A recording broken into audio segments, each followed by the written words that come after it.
السلام عليكم ورحمة الله وبركاته. إن الحمد لله نحمده ونستعينه ونستغفره ونعوذ بالله من شرور أنفسنا ومن سيئات أعمالنا. من يهده الله فلا مضل له ومن يضلل فلا هادي له. وأشهد أن لا إله إلا الله وحده لا شريك له وأشهد أن نبينا محمدا عبده ورسوله. يا أيها الذين آمنوا اتقوا الله حق تقاته ولا تموتن إلا وأنتم مسلمون. يا أيها الناس اتقوا ربكم الذي خلقكم من نفس واحدة وخلق منها زوجها وبث منهما رجالا كثيرا ونساء. واتقوا الله الذي تساءلون به والأرحام إن الله كان عليكم رقيبا. يا أيها الذين آمنوا اتقوا الله وقولوا قولا سديدا يصلح لكم أعمالكم ويغفر لكم ذنوبكم ومن يطع الله ورسوله فقد فاز فوزا عظيما. رب اشرح لي صدري ويسر لي أمري واحلل عقدة من لساني يفقهوا قولي. اللهم انفعنا بما علمتنا وعلمنا ما ينفعنا وزدنا علما. Para jamaah salat maghrib Masjid Al-Azhar yang mudah-mudahan kita semua selalu berada dalam lindungan rahmat dan kasih sayang Allah Azza wa Jalla. Puji dan syukur senantiasa kita panjatkan kepada Allah Subhanahu wa taala atas segala limpahan nikmat dan karunia yang telah Allah Subhanahu wa taala berikan kepada kita semua.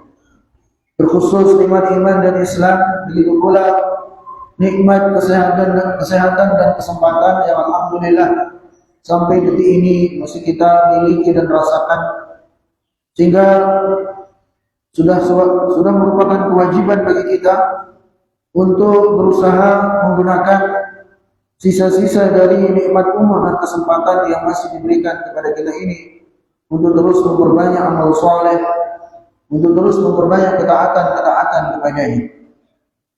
Kemudian salawat serta salam senantiasa kita peruntukkan kepada imam kita, panutan kita, suri tauladan kita, itu baginda yang mulia Nabi kita dan besar Muhammad sallallahu alaihi wasallam. Begitu pula kepada keluarga beliau, kepada sahabat-sahabat beliau, kepada orang-orang yang selalu berusaha mengikuti dan menapaki jejak beliau hingga akhir zaman kelak.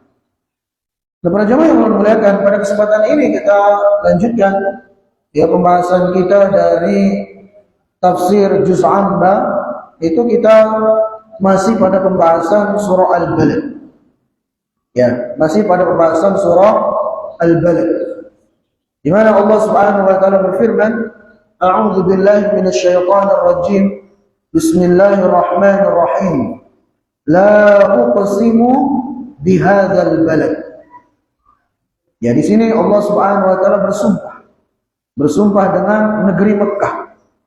Wa anta hillum bihadzal balad. Sedangkan engkau wahai Muhammad sallallahu alaihi wasallam sedang berada di negeri ini, itu negeri Mekah. Wa walidin wa ma walad. Begitu pula Allah Subhanahu wa taala pada ayat ketiga ini bersumpah dengan bapak dan anaknya. Itu bersumpah dengan bapak dan anaknya yang sudah kita sampaikan, itu bisa berarti bersumpah dengan Nabi Adam dan keturunannya, atau bapak dan anaknya secara umum begitu. Sehingga mencakup seluruh manusia. Maka di sini pada 3 ayat pertama ini Allah bersumpah. Kemudian pada ayat keempat Allah Subhanahu wa taala berfirman, laqad khalaqnal insana fi kabad. Ini isi dari sumpah Allah Subhanahu wa taala pada ayat 1, 2 dan 3. Atas apa Allah bersumpah? Laqad khalaqnal insana fi kabad. Bahwasanya kami telah menciptakan manusia dalam kondisi susah payah. Dari lahir sampai tumbuh remaja, dewasa, Apalagi kalau sudah tua, bahkan di alam kubur ada ujian, bahkan di akhirat ada ujian. Ya, seorang itu kapan istirahat? Kata Imam Ahmad, ketika dia meletakkan kakinya di surga, baru istirahat. Jadi hidup ini penuh dengan ujian-ujian. Kemudian Allah berfirman pada ayat kelima, ayahsabu an la yaqdiru alaihi ahad. Apakah manusia itu menyangka bahwasanya tidak ada sesuatu yang berkuasa atasnya? Yaqulu ahlaktu malan lubada. Itu ketika si manusia itu yang sombong itu mengatakan, oh, aku sudah menggunakan harta yang banyak. Aku sudah menghabiskan banyak dari harta untuk bermaksiat, untuk beli ini, beli itu. Kemudian Allah berfirman pada ayat ke-7, ayahsabu an lam yarahu ahad. Apakah manusia itu menyangka tidak ada ya seorang pun yang melihatnya? Ya. Alam naj'al lahu 'ainain. Kemudian Allah berfirman, bukankah kami telah menjadikan bagi manusia dua mata, wa lisana wa syafatain. Begitu pula kami telah menjadikan manusia satu lisan dan dua bibir, wa hadainahu najdain. Dan kami tunjukkan kepada manusia dua jalan, jalan kebaikan dan jalan keburukan. Allah jelaskan semuanya. Tinggal kita memilih yang mana. Falaqata amal aqabah. Lantas kenapa manusia itu enggan untuk memilih al-aqabah? Itu jalan yang sukar dan mendaki. Maksudnya adalah ibadah. Kenapa manusia itu enggan untuk beribadah kepada Allah? Wa ma adraka mal aqabah? Tahukah Anda apa itu aqabah? Fakku raqabah. Itu memerdekakan budak. Ini termasuk ibadah yang mulia. Aw it'amun fi yaumin dhi masghabah, atau memberi makan pada saat terjadi itu pada hari-hari kelaparan. Yatiman dha maqrabah, begitu pula memberi makan, berbuat baik kepada anak yatim yang masih ada hubungan kerabat. Aw miskinan dha matrabah, atau kepada seorang miskin yang sangat fakir kondisinya. Nah, sampai sini pembahasan kita pada pekan yang lalu. Nah, kemudian setelah itu pada ayat ke-17 Allah Subhanahu wa taala berfirman, "Tsumma kana minal ladzina amanu wa tawasaw bis sabri wa tawasaw bil marhamah." Jadi mereka yang melakukan kebaikan-kebaikan tadi itu, memerdekakan budak, memberi makan ya orang-orang miskin jika terjadi kelaparan, memberikan santunan kepada anak yatim, kepada orang-orang lemah. Ya, mereka itu adalah orang-orang yang beriman. Ya, tsumma kana minal ladzina amanu. Ya, mereka yang berbuat baik itu adalah orang-orang yang beriman. Nah, ini para jamaah yang Allah muliakan, ya, menunjukkan kepada kita bahwasanya seluruh amal soleh itu masuk dalam makna iman. Ya, Nabi SAW menyebutkan al-imanu bid'un wa sab'una syu'bah, a'laha qawlu la ilaha illallah wa adnaha imatatul adha 'anil thariq. Jadi iman itu ada 70 sekian cabang, ujar Nabi SAW. Yang paling tinggi adalah la ilaha illallah, dan yang paling rendah adalah menyingkirkan gangguan dari jalanan. Jadi iman itu mencakup seluruh amal soleh, baik itu amalan lisan dari zikir, baca Quran, berkata jujur dan yang lain. Begitu pula ya, iman itu mencakup amalan hati, mulai dari tawakal, al-khauf, al-inabah, ar-raghbah, ar-rahbah. Ya, begitu pula mencakup amalan anggota tubuh, ya salat, ya haji dan seterusnya. Bahkan juga mencakup amalan atau ibadah-ibadah harta, infak, sedekah, zakat dan seterusnya.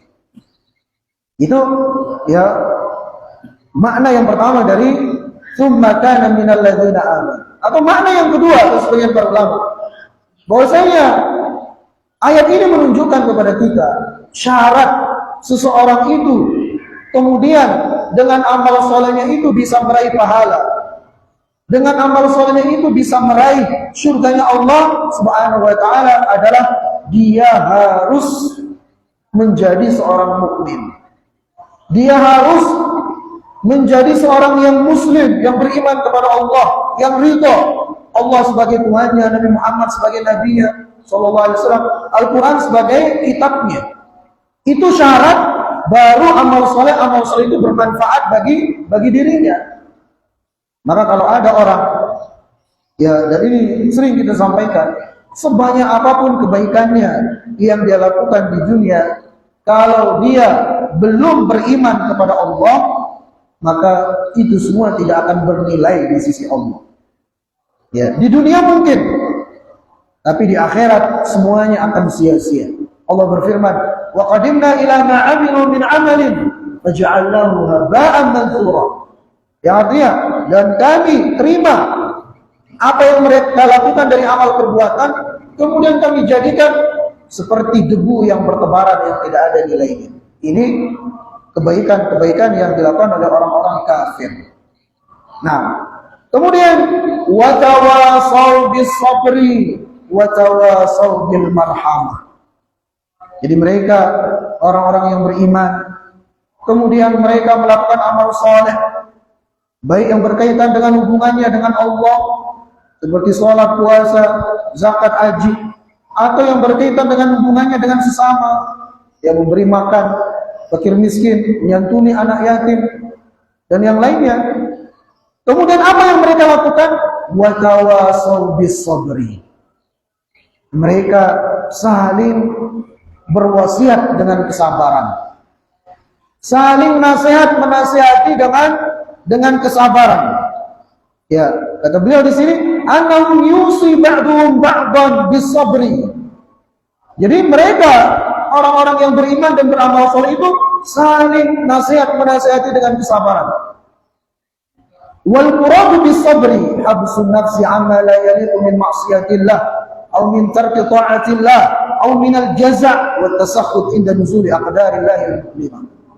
Sabar yang dimaksud, kata beliau di sini, adalah itu seseorang menahan dirinya dari melakukan hal-hal yang tidak diridhai oleh Allah Subhanahu wa taala. Itu dari meninggalkan ketaatan kepada Allah. Ya, artinya dia sabar untuk terus melaksanakan ketaatan itu. Ya, kemudian juga dia sabar untuk meninggalkan maksiat. Begitu pula dia sabar untuk atau tatkala menghadapi ujian-ujian yang menimpa. Jadi kita di dunia ini, ya, para jamaah yang perlu melihatkan, itu pasti diuji dengan 3 ujian. Semua manusia. Yang ketiga ujian ini semuanya bisa dihadapi dengan satu, itu sabar. Makanya kita disuruh saling mewasiati dengan kesabaran. Karena sabar ini kunci kebahagiaan, kunci kesuksesan di dunia dan di akhirat. Jadi semua kita pasti diuji dengan 3 hal.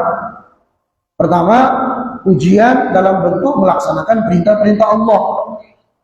Yang kedua, ujian dalam bentuk meninggalkan larangan-larangan Allah.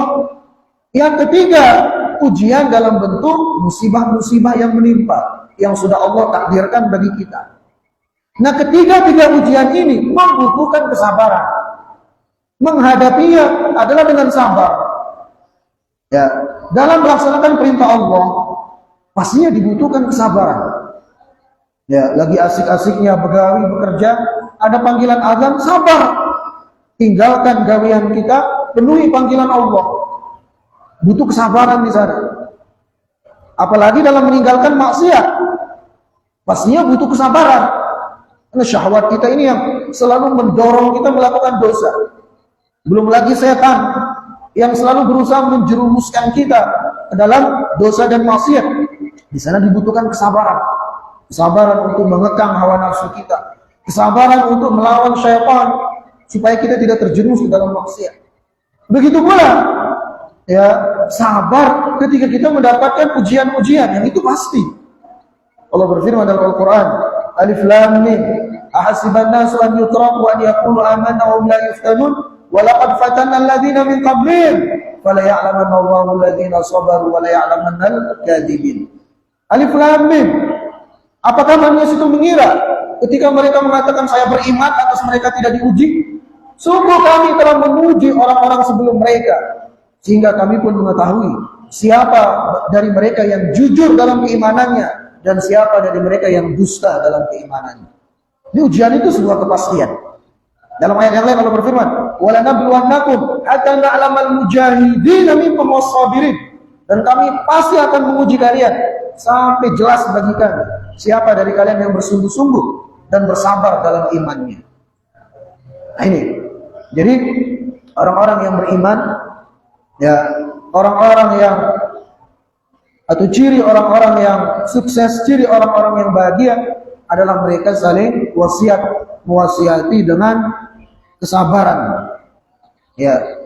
Dan inilah yang Allah Subhanahu wa taala juga sebutkan dalam surah Al-Asr, ya.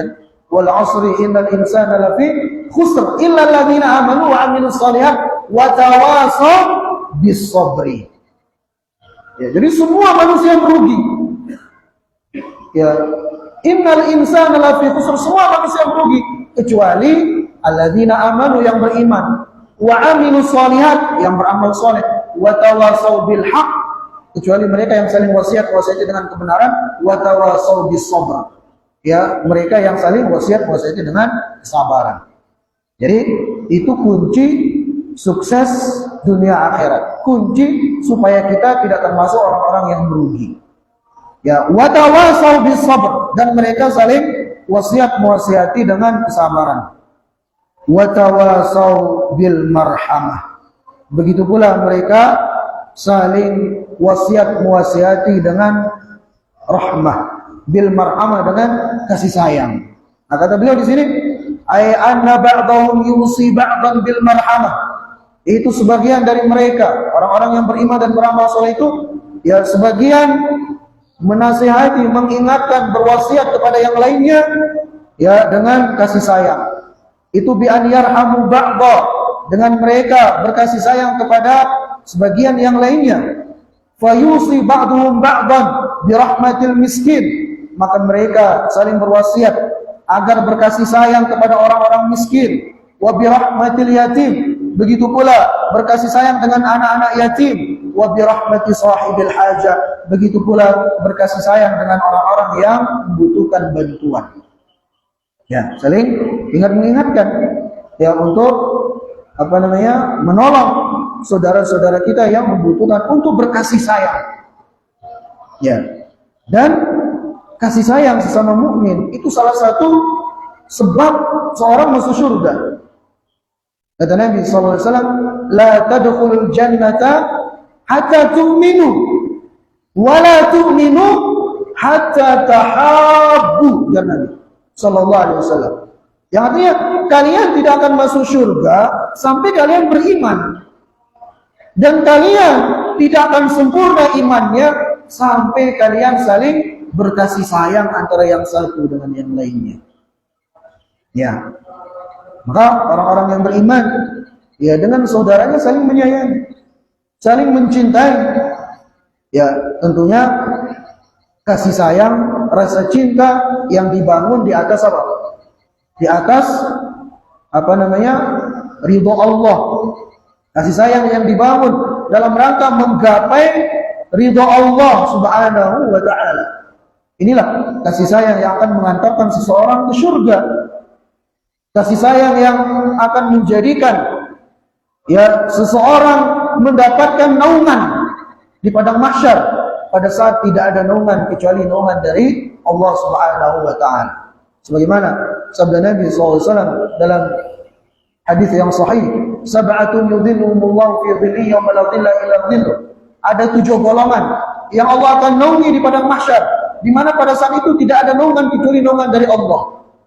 Salah satunya kata Nabi SAW, "Wa rajulani tahabbani fillah ijtama'a alaihi wa tafarraqa." Itu 2 orang yang mereka saling mencintai, saling berkasih sayang karena Allah. Mereka bertemu dan berpisah karena Allah. Ya, ini kasih sayang yang akan mengantarkan seorang untuk meraih surganya Allah Azza wa Jalla. Jadi kembali, wa tawasaw bil marhamah, dan mereka saling wasiati dengan kasih sayang, ya, kepada sesama, khususnya kepada orang yang membutuhkan, dari fakir, miskin, anak yatim, dan seterusnya. Kemudian pada ayat selanjutnya, ayat ke-18, Allah berfirman, "Ulaika ashabul maimanah." Mereka lah orang-orang yang beriman, yang beramal soleh, yang saling wasiat mewasiati dengan kesabaran, yang saling wasiat mewasiati dengan kasih sayang. Ulaika ashabul maimanah. Mereka itulah golongan kanan. Ya, mereka itulah golongan kanan yang Allah janjikan akan mendapatkan surganya. Ya, washabul maimanati ma ashabul maimanah. Dan golongan kanan. Tahukah kalian siapa golongan kanan itu? Kemudian Allah menyebutkan tentang nikmat-nikmat yang Allah akan berikan kepada golongan kanan. Itu disebutkan oleh Allah Azza wa Jalla dalam surah Al-Waqi'ah. Ya. Nah, kemudian selanjutnya pada ayat ke-19 Allah berfirman, "Walladzina kafaru biayatina hum ashabul masy'amah." Adapun orang-orang yang kufur, yang ingkar dengan ayat-ayat kami, hum ashabul masy'amah, mereka itulah golongan kiri. Mereka itulah golongan kiri. Itu mereka yang ingkar, kufur terhadap ayat-ayat Allah, enggan beriman kepada Allah. Maka golongan kiri ini mereka lah yang terancam diazab di dalam api neraka. Makanya di akhir ayat ini Allah berfirman, alaihim narun muqsadah. Bagi mereka golongan kiri ini, itu orang-orang yang kufur, yang ingkar terhadap ayat-ayat Allah, alaihim narun muqsadah. Bagi mereka api yang tertutup rapat. Itu api neraka. Jadi di antara sifat api neraka yang Allah akan peruntukkan untuk golongan kiri ini adalah muqsadah. Muqsadah artinya tertutup rapat. Sudah panas, neraka itu ditutup rapat lagi. Kayak apa panasnya? Ya kita aja dalam ruangan, nggak ada kipas, nggak ada AC, kemudian semua tertutup, pastinya kita akan kepanasan, merasa gerah. Nah ini na'udzubillah, semoga Allah menyelamatkan kita dari api neraka. Itu neraka itu sudah panasnya, kata Nabi SAW, 70 kali lipat panasnya dunia, panas api di dunia ini. Nah sudah sepanas begitu, tertutup lagi tempatnya. Narun muqsadah. Bagi mereka golongan kiri itu api yang tertutup rapat. Nasallallahu alaihi wal afiyah. Makanya oleh karena itu para jamaah yang mudah-mudahan dimuliakan dan dirahmati oleh Allah Azza wa Jalla, sudah kewajiban bagi kita untuk berusaha menjadi bagian dari golongan kanan tadi, supaya kita tidak terancam narun muqsadah itu. Jadilah kita termasuk dari golongan kanan, itu mereka yang beriman, beramal soleh, kemudian saling wasiati dengan kesabaran dan dengan kasih sayang kepada sesama. Itulah dia penjelasan singkat dari surah Al-Balad. Nah sekarang kita akan sebutkan di sini beberapa faidah yang disebutkan oleh Syekh, beberapa kesimpulan yang bisa kita ambil dari surah Al-Balad. Yang pertama kata beliau, idhamu hadzal bait faqad qala Allah Ta'ala fihi wa may yurid fihi bi ilhadin bi dhulmin nudhiqhu min 'adzabin alim. Itu dari firman Allah, dari sumpahnya Allah, la uqsimu bihadzal balad. Ini menunjukkan kepada kita agungnya Ka'bah. Agungnya kota Mekah secara umum dan Ka'bah atau Masjidil Haram secara khusus. Bahkan sampai-sampai Allah berfirman dalam surah Al-Hajj ayat 25, barang siapa yang ingin berbuat kerusakan di Masjidil Haram secara khusus, maka kami akan timpakan kepada dia azab yang pedih. Ini sekedar ingin. Orang yang ada niat untuk membuat kerusakan di Masjidil Haram, maka Allah akan timpakan kepada dia azab yang pedih. Ini surah Al-Hajj ayat 25. Itu baru sekedar niat. Apalagi kalau bujuran dia melakukan kerusakan di sana. Nah ini para jamaah yang belakang menunjukkan kepada kita betapa Allah memuliakan kota Mekah secara umum dan Masjidil Haram atau Ka'bah secara khusus. Kemudian yang kedua, tadhkirul insan bi anna hadha dunya laysat khalisatan minal akdar. Surah Al-Balad ini mengingatkan kepada manusia bahwasanya kehidupan di dunia ini itu tidaklah sunyi dari ujian-ujian, tidaklah sunyi dari akdar. Akdar itu adalah kekeruhan.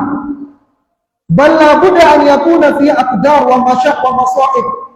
Bahkan hendaknya manusia itu menyadari bahwa di dunia ini pasti akan ada kesulitan-kesulitan. Ya, ada kesusahan-kesusahan yang akan dialami. Wa anna asyaddan nasi bala'an humul anbiya, tsummal amsal fal amsal. Dan ketahuilah bahwasanya manusia yang paling berat ujiannya adalah para nabi. Kemudian yang semisal dengan mereka. Jadi, para jamaah yang boleh melihat, ya orang itu semakin kuat imannya, semakin berat ujiannya. Ya. Makanya para nabi itu manusia yang paling berat ujiannya. Tapi ketika keimanan itu sudah menancap kokoh kuat dalam hatinya, maka sebesar apapun ujian itu dia akan bisa menghadapinya dengan keimanan yang kokoh. Ibarat pohon, semakin tinggi pohon itu, semakin besar angin yang menerpanya. Tapi ketika akar pohon itu sudah menancap kokoh di dalam bumi, sebesar apapun angin yang menempa, pohon itu akan tetap berdiri kokoh. Seperti seorang yang beriman. Ya, jadi di dunia ini pasti ujian itu akan mendatangi kita. Itu sebuah kepastian. Ya, mau kita dalam kondisi kaya, mau kita jabatannya tinggi, ya mau kita miskin, apapun kondisi kita, ujian itu pasti ada. Ya, ini disimpulkan dari firman Allah, laqad khalaqnal insana fi kabad, begitu. Begitu pula firman Allah di sini, walanabluwannakum bi syai'in minal khawfi wal ju' wa naqsin minal amwal wal anfusi wath thamarat wa basyiris sabirin. Jadi kami pasti akan menguji kalian dengan sedikit dari rasa takut, dari kelaparan atau kekurangan harta atau kematian orang-orang yang dicintai atau kekurangan buah-buahan. Wa basyiris sabirin, dan berikanlah kabar gembira kepada orang-orang yang bersabar. Ya. Namun para jamaah yang belum melihatkan, ya ketahuilah bahwasanya Allah Subhanahu wa taala tidak akan pernah memberikan ujian kepada kita melebihi kemampuan kita. Yakin saja. Ya. Jadi pasti Allah Azza wa Jalla tidak akan pernah menguji kita melebihi kemampuan kita. Allah berfirman, la yukallifullahu nafsan illa wus'aha. Ya, Allah Subhanahu wa taala tidak akan pernah membebani seseorang itu melebihi kemampuannya. Ya, itu yang harus kita imani. Sehingga ini akan menjadikan kita kuat tatkala mendapatkan ujian-ujian seberat apapun itu. Ya, karena sejatinya Allah Azza wa Jalla tidak akan pernah menguji kita melebihi kemampuan kita. Dan ingat, seperti yang kita katakan tadi, semakin besar ujian kita, maka itu menunjukkan insya Allah ya tingginya iman kita, dan kalau kita bersabar akan semakin besar pahala yang kita akan dapati. Kemudian yang ketiga, anna tajabbural insan wa takabburahu la yughni syai'a wa anna rabbal alamin qadirun alaihi muttali'un ala ali 'arifun bi amri. Jadi manusia-manusia yang sombong, yang angkuh, ya mereka tidak akan bisa berbuat apa-apa sejatinya. Ya, jika Allah Subhanahu wa taala menghendaki keburukan bagi mereka. Karena Allah Subhanahu wa taala Maha mampu atas segala sesuatu. Karena Allah Subhanahu wa taala Maha melihat apa yang mereka lakukan. Ini disimpulkan dari ayat sabu alla yaqdiru 'alaiha dan seterusnya. Kemudian yang keempat, at-tadhkiru bi ni'amillahi ta'ala 'alal 'abd, sawa'un ni'amillati fil badan aw ni'am ad-diniyah. Begitu pula surah Al-Balad ini yang mengingatkan kepada manusia tentang nikmat-nikmat yang Allah Subhanahu wa taala berikan kepadanya, khususnya nikmat-nikmat yang ada pada badannya. Ya, alam naj'alahu 'ainain wa lisanan wa syafatain, nikmat kedua mata, dengannya kita melihat, ya nikmat lisan, ya dengannya kita berbicara, dan nikmat-nikmat yang lainnya yang tentunya semestinya kita syukuri dengan menggunakan nikmat-nikmat tersebut pada hal-hal yang diridhoi oleh Allah Subhanahu wa taala. Kemudian yang selanjutnya, at-targhibu fi it'amil masakin wal aitam wa khususan fi awqatil ju'. Surah Al-Balad ini mengingatkan kepada kita atau memerintahkan kepada kita untuk memberi makan, untuk menjadi orang yang senang berbagi, yang memberi makan kepada fakir, miskin, anak-anak yatim, khususnya ketika terjadi kelaparan. Ya, wa anna dzalika min khisalil iman allati yatajawazu biha al-insan al-aqabah wa yakunu min ahli al-maimana wa yakunu min ahli al-jannah. Sehingga tatkala orang tersebut ya melakukan hal-hal tadi, beriman, beramal saleh, senang berbagi, menolong saudaranya, maka dia akan menjadi ahlul maimanah. Dia akan menjadi ashabul maimanah, yaitu golongan kanan. Ya, sehingga dengannya dia bisa meraih surganya Allah Subhanahu wa taala. Kemudian yang berikutnya, faedah dari surah Al-Balad ini, at-targhibu fi ad-da'wati ila Allah bi an yad'u an-nasu ba'dhum ba'dan ila at-takhalluq bil akhlaq al-fadilah as-sabr war rahmah. Itu anjuran agar kita ya saling mengajak ya kepada kebaikan. Ya, kita dengan saudara kita itu saling mengajak kepada kebaikan, saling berusaha untuk wasiat mewasiati dengan kesabaran, sabar dalam melaksanakan perintah Allah, sabar dalam meninggalkan larangan Allah, sabar ketika mendapatkan musibah. Ya, begitu pula ya untuk kita saling mewasiati dengan rahmah, itu dengan kasih sayang kepada sesama. Ini peringatan dari Allah Subhanahu wa taala kepada kita. Kemudian yang berikutnya, taqsimun nasi ila ashabil yamin wa ashabil shimal, wa anna minal khata' ja'lan nasi ala tariqatin wahidah, wa man qala bi anna an-nasa kulluhum sawa' fa inna kalamahu khati'un laysa bisahih. Jadi surah Al-Balad ini juga menunjukkan kepada kita bahwasanya manusia itu terbagi menjadi dua. Ada ashabul maimanah dan ada ashabul masy'amah. Ada golongan kanan, ada golongan kiri. Ya. Sehingga nanti apa? Golongan kanan itu akan dimasukkan ke dalam surga yang penuh dengan nikmatnya. Sebaliknya golongan kiri ya terancam api neraka. Maka kata beliau di sini, wa man qala bi anna an-nas kulluhum sawa. Barang siapa yang mengatakan manusia itu semuanya sama, fa inna kalamahu khati'un laysa bisahih. Maka ucapannya itu enggak benar. Ya, karena Al-Qur'an sendiri mengatakan manusia itu terbagi menjadi dua golongan. Ya, golongan kanan dan golongan kiri. Kemudian terakhir, at-tahdhiru min nari jahannam wa tahdhiru min at-turuq al-musila ilaiha. Surah Al-Balad ini mengingatkan kepada kita ya agar jangan sampai kita menapaki jalan-jalan keburukan, kemaksiatan, apalagi kekufuran, karena hal itu bisa mengantarkan kita, karena hal itu bisa menjadikan kita dilemparkan, dijebloskan ke dalam api neraka. Demikian yang ulun bisa sampaikan dari surah Al-Balad ini. Insyaallah pada kesempatan yang akan datang kita akan masuk surah Al-Fajr. نكتفي بهذا القدر سبحانك اللهم وبحمدك أشهد أن لا إله إلا أنت أستغفرك وأتوب إليك. السلام عليكم ورحمة الله وبركاته.